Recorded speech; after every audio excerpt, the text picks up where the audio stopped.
Magandang buhay mga kaani. Ito na naman po si Kuya Harvest para magbigay ng konting tips and ideas po sa ating mga manonood, sa atin po mga kasamang magsasaka. So ang pag-uusapan po natin ay yung daga, yung pesteng daga sa ating palayan. So marahil tayo ay nakaranas na rin na mapinsala ng daga maliit o malaki na pinsala. So ngayon, pag-usapan ho natin paano ba natin mababawasan ang daga at posible ba talaga na maubos natin ang daga sa ating palayan So ano-ano po yung mga dapat nating gawin para kahit papaano mataas pa rin natin yung ating kahit na andyan lang yung daga sa ating paligid po. Ayan, okay po. So simulan na po natin. So ito para sa kaalaman po ng lahat, lalo na po yung mga bago nating magsasaka So para po makilala natin ang daga, kahit hindi natin sila nakikita sa ating palayan, ito po yung mga senyales na meron daga sa palayan natin. Unang-una na, kung kayo ay naglaland preparation pa lamang o naghahagod ng lupa at kayo tatanim na, o kayo ay nagpupunla, number one, may bakas ng paa sa putik. Ayan. So, dapat may makikita kayong bakas ng paa. Pag may nakita kayong bakas ng paa ng daga, ay ibig sabihin may daga na po dyan. So, umaaligid na po sila. So, ikalawa po, yung pinagkainan na kuhol. So, halimbawa naman na nakatanim na, meron kayong nakikitang mga pa ilan-ilan ng mga pinagkainan ng daga na kuhol na wala na yung laman Maaaring yung kuhol ay may basag na. At syempre, ikatlo po, yun naman pong nakakakita kayo ng lungga ng daga. O yan. Isa pa hong dahilan yan. At syempre, at kung may tanim na ang inyong palay, pinutol na yung katawan ng palay. So, paano ba natin malalaman naman na daga talaga ang pumutol doon sa inyong palay Kasi minsan baka naman napapagbintangan lang natin yung daga pero iba namang hayop ang pumutol So ang daga po kapag pinutol yung katawan ng palay natin, ang cut niya ang cut yan 45 degree ho siya, patapyas. Yan. Ngayon meron ho kasi mga na parang hindi mo maintindihan ang hitsura ng pagkakaputol. So, maaaring ito yung mga tinatawag natin ng mga lizard. Po? Yan, yun po yun. Okay, so kilalanin naman natin po yung daga. Po? Kasi, di ba, nung una, siguro kahit ngayon, may mga gumagawa pa rin yung paglalagay ng palapa, yan, sa palayan, para panakot sa daga. Kasi daw yung daga, pag tumingin dun sa palapa na nilagay, parang cobra. So, syempre, takot sila sa cobra, tatakbo na sila. Yung iba naman, naglalagay ng mahabang tali sa, sa gilid ng pilapil. Ayan, kasi pag nakita nila yon na may parang mahabang tali doon, ay akala nila ay sawa. So, natatakot sila. So, kilalanin muna natin yung daga. Po? So, ang daga po ay labo. Labo ang paningin. Yan. Pero kahit labo sila, nakakita na ba kayo ng daga na nabangga? Tumatakbo na bangga? Di ba? Wala. Ayan. Bakit po? So ano pong ginagamit nila? Bakit hindi sila nababangga kung sila ay labo? Ang ginagamit po nila, yung pong kanilang sungot. Parang balbas. Sungot po. Tigkabilang gilid, meron silang sungot. Kaya ang daga, pag nakita nyo, kahit daga na nasa bahay, tumatakbo sila, hindi sa gitna, laging doon sa gilid. Sapagkat yung tagiliran ng kanilang sungot ay yun ang ginagawa nilang sensor. So yun po yung nagiging guide nila. Yan. Kaya hindi sila nababangga. So sa pagdating naman sa pangamoy, ang pangamoy ng daga ay napaka talas ng pangamoy So nalalaman agad nila kung mayroong peligro sa kanilang buhay sa pamamagitan ng pangamoy. Kaya for example, doon sa ang daga ho kasi is territorial yan, may kanya-kanya silang teritoryo.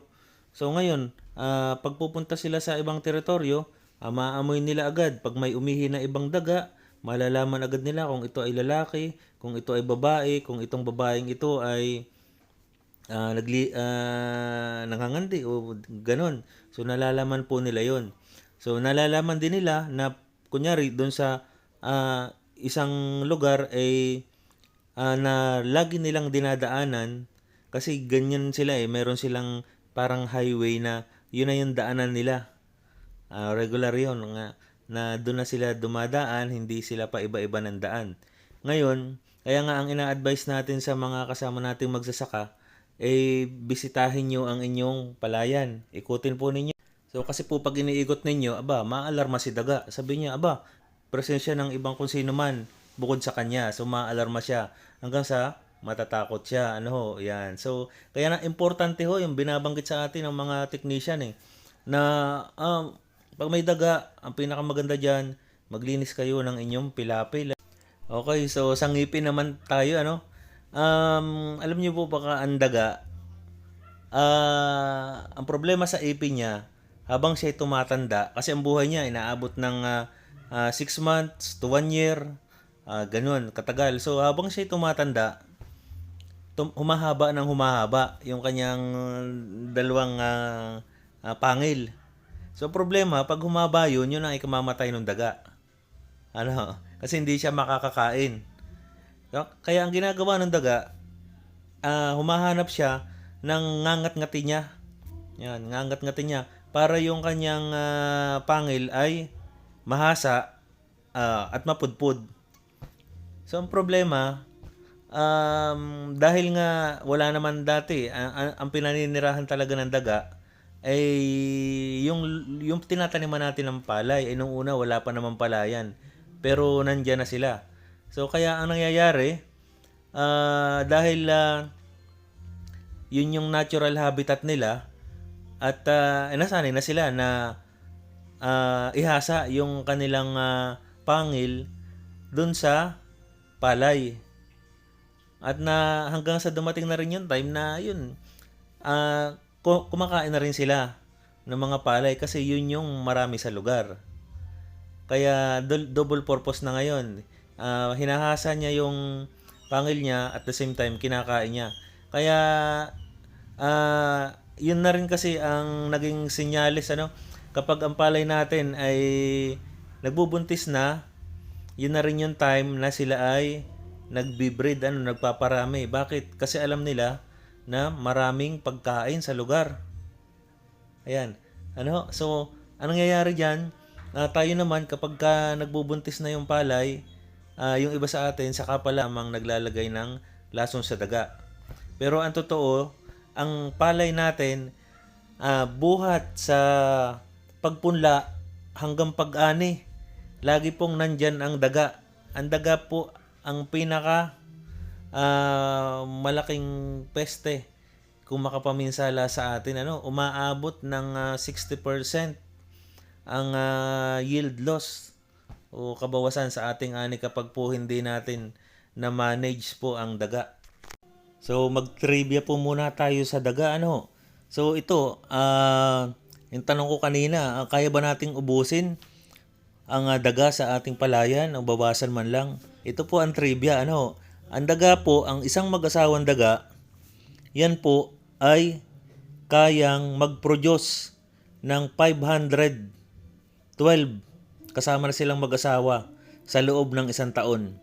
512. Bakit po? Sapagkat every quarter sila po ay nanganganak. Yan. So ganun po yan. Every quarter sila po yung nanganganak. At yung mga anak nila, after ilang days, ay pwede na rin mabuntis at manganak. So yung pong 4 na saling lahi ng daga o sa loob ng isang taon, kaya po nilang makapag-produce ng 512. Ay ngayon po, kung meron po kayong 10 pares ng mag-asawang daga sa inyong 1 hektaryang palayan, ay di ilan po yun? Meron kayong 5,120 na daga. O di pagkakadami. Sa tingin nyo, sa isang anihan, ilan po ang inyong napapatay na daga? Ano po ba yung pamamahala sa daga?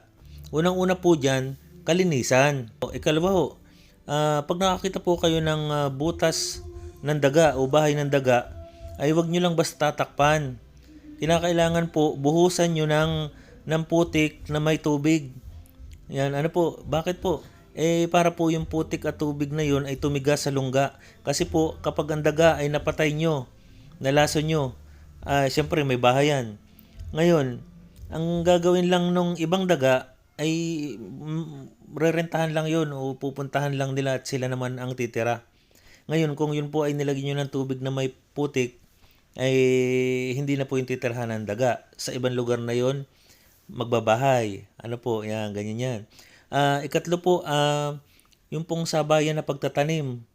Yung mga kahanggan nyo, dapat kung maaari sabayan. Ibig sabihin sa loob ng isang buwan, dapat kayo ay sabay-sabay na nagtatanim.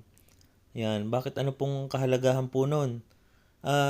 Siyempre po, pag kumain ang daga sa panahon na sabayan ng pagtatanim, ay siyempre una na, kalat din ang pinsala. So hindi lahat kayo ay masyadong malaki ang apektado. Ay samantalang kung kayo una o huli na nagtanim, ay di mas malaki ang pinsala. Ano po? Mas maganda yung sabayan. Tsaka po, pag sabayan pong pagtatanim, kapag po lahat kayo nakaani na, ay wala nang kakainan ang daga. So yung pinakahuli po, yung paglalason ng daga. Ang paglalason po ng daga ay mas epektibo simula doon sa inyong pagpupunla. Bakit nga ho?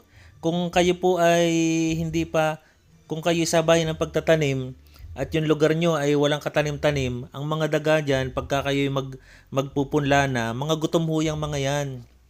Walang makain ho eh. So yun yung timing na para kayo ay maglaso ng daga. Mas marami silang makakain ho doon dahil amoy nila ang pagkain.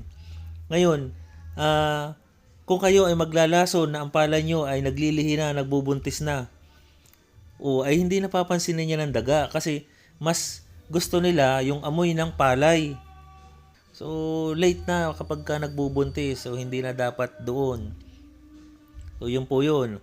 O doon po sa paglalaso ng daga, pag nakakita kasi tayo ng sira ng daga, kuha tayo ng zinc phosphide, ihahalo natin sa kung anong pwedeng paghaluan ng mabango. Tapos, ilalagay natin sa mga pilapil natin, ilalagay natin sa bungbong ng kawayan, o kung ano man. So, mag-ayos din naman ho yun, makakapatay po ng daga yun. Pero, ang daga, dahil nga matalino, pag naobserbahan nila na yung kanilang kasamahan daga ay pumunta sa lugar na yon at namatay o nanghina, ay hindi na ho yun babalik. No, hindi na rin pupunta yung ibang daga doon dahil alam nila madidisgrasya din sila. So, ibig sabihin, ang napatay nyo lang yung unang batch, ay paano yung ikalawang batch? So, ganun po yun. So, ang magandang paglalason sa daga ay pakainin nyo muna yung daga ng walang lason. Yan. Pagkatapos, pag nakita nyo na kinain na, may natira, itapon nyo na. Tapos, pakainin nyo ulit. Doon sa ikalawa, ay lagyan nyo na ng lason. So ngayon naman po, kung gumagamit kayo ng zinc phosphide na pangpatay sa daga, ang problema doon, kapag nabasa, nawawala naman ng bisa. Kaya wala ding epekto pag nabasa. So, isa ho sa maganda hong gawin na nakita ko na epektibo. Kuha kayo ng zinc phosphide, tapos ay ihalo nyo sa pellet, yung mga pellet na mga pakain sa baboy. Yan, yung mga starter, yung mga ganyan, mabangbango yan. Tapos, ihalo nyo po 5 grams para sa 100 grams na pellets. Tapos po, ilagay nyo po sa plastic ng yelo o plastic na kalahating kilong asukal. Ibuhol nyo maigi. Tapos, ihagis nyo sa palayan. Yan. O ilagay nyo sa kung saan sa pilapil. Ang kagandahan po nito, hindi ho napapasok ng tubig yung loob. Ngayon, ang ginagawa ng daga, napapansin ko, yung mga inihagis ko na yun, nawawala. So ibig sabihin, dinadala nila, baka iniuuwi pa nila yun sa kanilang mga bahay-bahay. At yun ho, subukan nyo at baka po magiging epektibo sa inyo na yun po ang paraan. Kasi baka nasanay na si daga dun sa tokil na ginagawa natin, eh try nyo rin po yun. At baka effective sa inyo po. So, yung po ang pamamahala sa daga, ano po, napaka-importante po ng kalinisan. At saka maganda kung tayo kung tayo ay maglalaso ng daga ay lahatan yung buong area natin, yung mga kahangga natin sabay-sabay, kaya napaka-importante ng sabayan ang pagtatanim, ano po. So yun lamang po at like, share and subscribe po kay Kuya Harvest.